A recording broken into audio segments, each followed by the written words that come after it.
Silent feature क्या है human genome project के?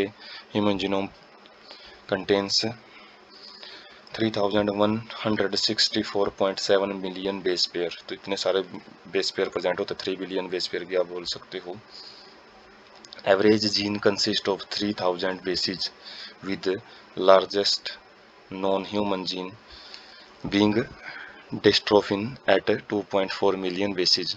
तो एवरेज जीन है उसके अंदर 3-4 बेस पेयर मिलते हैं, लेकिन जो सबसे ज़्यादा लार्जेस्ट नॉन ह्यूमन जीन है वो अब तक डायस्ट्रोफिन है, जिसके अंदर 2.4 मिलियन बेस पेयर देखने को मिलते हैं। टोटल नंबर ऑफ जीन है वो 30,000 देखने को मिलते हैं, जो कि पहले जो एस्टिमेशन लगाया जाता था 80,000 से लेके 1,40,000 तक भी जीन माने जाते थे, अब वो लगभग 25 से 20 से 30,000 के बीच में लाई करते हैं। ऑलमोस्ट ऑल 99% जो न्यूक्लियोटाइड बेस हैं वो लगभग सेम रहते हैं सभी लोगों में, 0.01% ही 0.1% ही जो थोड़ी बहुत वो डिसिमिलरिटी वेरिएशन देखने को मिलती है। Function are unknown for over 50% of discovered gene. तो जो लगभग जो हमने जीन डिस्कवर किए गए हैं उनमें से 50% जो जीन है उनके फंक्शन अननोन है, अभी तक भी हम पता नहीं लगा पाए हैं। Less than 2% of genome codes for protein. केवल 2% ही जीनोम ऐसे हैं जो कि प्रोटीन के लिए कोड करते हैं। सारे तो प्रोटीन के लिए कोड भी नहीं करते हैं, हो सकता है वो कोड करते हो, हमने उनको डिस्कवर भी नहीं किया हो। Repeated sequence make up very large portion of human genome. तो ह्यूमन जीनोम है ज़्यादातर रिपीटेड सीक्वेंस का बना हुआ है, ये नहीं कि हर बार नई सीक्वेंस आए, बहुत बार जो सीक्वेंस है कि सीक्वेंस से रिपीट हो जाती हैं, जिनको variable number of tandem repeats भी बोलेंगे, जो डीएनए फिंगरप्रिंटिंग में यूज किया जाता है। Repeated sequence stretch of DNA sequence repeated many times, sometimes 100 to 1000, तो हजारों की संख्या में भी कई बार तो रिपीटेशन देखने को मिल जाता है कि सेम ही सीक्वेंस का। Thought to have no direct coding function, हालांकि ऐसा माना जाता है कि इनका कोई कोडिंग फंक्शन नहीं है, लेकिन यदि हम they said light on chromosome structure, लेकिन वो क्रोमोसोम की जो स्ट्रक्चर है उसको बनाए रखने में उनका रोल रहता है। डायनामिक होते हैं, वो चेंजेबल होते हैं, और साथ में इवोल्यूशन में भी अपना रोल है वो प्ले करते हैं। Chromosome 1 has most gene, chromosome 1 के पास सबसे ज़्यादा जीन देखने को मिल रहे हैं, जो कि 2968 है, और जो वाई है उसके पास सबसे कम जीन है, 231 जीन ही केवल उसके ऊपर पाए जाते हैं। Scientist have identified about 1.4 million location, scientist ने ऐसे लगभग 14 लाख लोकेशन का पता लगाया है जहां पे सिंगल बेस डीएनए डिफरेंस देखने को मिलता है। केवल एक डीएनए डिफरेंस का ही वहां पे डीएनए सिंगल बेस का ही डीएनए डिफरेंस है, SNPS बोलता है, सिंगल न्यूक्लियोटाइड पॉलीमॉर्फिज्म बोला जाता है, pronounce as snips occur in human.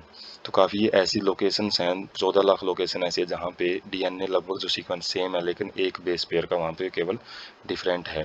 तो ये जो इन्फॉर्मेशन है वो ह्यूमन जीनोम प्रोजेक्ट से ही प्राप्त हुई हैं। उसके बाद कुछ एप्लीकेशन और फ्यूचर चैलेंजेज हैं वो देखते हैं ह्यूमन जीनोम प्रोजेक्ट के। With whole genome sequence and new technology, तो उससे रिलेटेड कुछ चैलेंजेस रहेंगे, कुछ एप्लीकेशंस रहेंगी। We can approach sign question systematically and on much broader scale. तो ह्यूल जीनोम सीक्वेंस से रिलेटेड और नई टेक्नोलॉजी से रिलेटेड हम कुछ ऐसे क्वेश्चंस को अप्रोच कर सकते हैं, बिल्कुल लॉजिकली तरीके से उनको ढूंढ सकते हैं, और बहुत बड़े पैमाने पे बहुत सारे क्वेश्चंस का आंसर हम पता कर सकते हैं, जो कि एक बहुत बड़ी मिस्ट्री रहता है। और साथ में can study all gene in genome, genome के अंदर जितने भी जीन हैं उनको हम स्टडी कर सकते हैं ह्यूमन जीनोम प्रोजेक्ट के द्वारा। For example all transcript in a particular tissue और ऑर्गन और ट्यूमर, तो सारे के सारे जो mRNA वगैरह हैं उनको हम स्टडी कर सकते हैं किसी भी पार्टिकुलर टिश्यू के अंदर, किसी भी ऑर्गन के अंदर, किसी भी ट्यूमर जो कैंसरस सेल होती हैं उनकी वजह से जो बनते हैं उनको स्टडी किया जा सकता है। और how tens of thousands of a genes and a proteins work together in interconnected network to orchestrate chemistry of life. तो ये भी पता लगाया जा सकता है कि कैसे टेंस ऑफ थाउजेंड्स मतलब 10,000 की संख्या में जो जीन्स हैं और जो प्रोटीन्स हैं वो एक साथ मिलके काम करते हैं, इंटरकनेक्टेड नेटवर्क जाल बना के रखते हैं पूरे शरीर के अंदर जो वर्किंग का है, और जिनको समझना काफ़ी कॉम्प्लेक्स है। और फिर भी जो ऑर्केस्ट्रेट का मतलब है बिल्कुल एक अच्छे ढंग से ऑर्केस्ट्रा जैसे होता है, अलग अलग जो सर्कस के अंदर चीज़ें चलती रहती हैं, तो या फिर एक जो ऑर्केस्ट्रा ये अलग अलग जो म्यूजिक सिस्टम वगैरह होते हैं, जो सारे मिलके एक पार्टिकुलर जो भी संगीत देते हैं, नॉइज जो म्यूजिक देते हैं। तो इसी प्रकार से जो लाइफ है, केमिस्ट्री ऑफ लाइफ वो बनती है इतने सारी चीज़ों से, इतने सारे प्रोटीन से, वो हम समझ सकते हैं। Leading to our understanding of biological system, हम वो बायोलॉजिकल सिस्टम में ज़्यादा से ज़्यादा समझदारी वगैरह है वो देने में मदद करते हैं।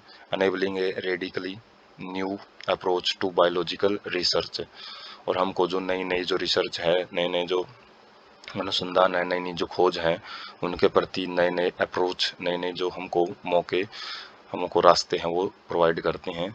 चैलेंजेस क्या हैं? This enormous task will require expertise, इस जो काम है ह्यूमन जीनोम प्रोजेक्ट के काम में बहुत ज़्यादा मात्रा में एक्सपर्ट लोगों की ज़रूरत पड़ती है, जिनको बिल्कुल स्पेसिफिक जो उनके फील्ड की काफ़ी सारी नॉलेज होती है। Creativity of tens of thousands of scientist, काफ़ी सारे हज़ारों की संख्या में वैज्ञानिकों की क्रिएटिविटी, उनका जो दिमाग है अलग अलग ढंग से काम करता है, वो भी जो क्रिएटिविटी है वो ज़रूरत पड़ती है। फ्रॉम वेरिड डिसिप्लिन का मतलब है अलग अलग फील्ड से, जैसे फिजिक्स, केमिस्ट्री, बायोलॉजी, अलग अलग फील्ड से, बायोटेक्नोलॉजी, तो वहाँ से अलग अलग साइंटिस्टों की क्रिएटिविटी की ज़रूरत होती है in both public and private sector. तो ज़रूरी नहीं है कि केवल गवर्नमेंट सेक्टर से ही लोग साइंटिस्ट हों, प्राइवेट सेक्टर से भी, और पूरे वर्ल्ड वाइड से अलग अलग साइंटिस्टों की इसमें ज़रूरत रहती है।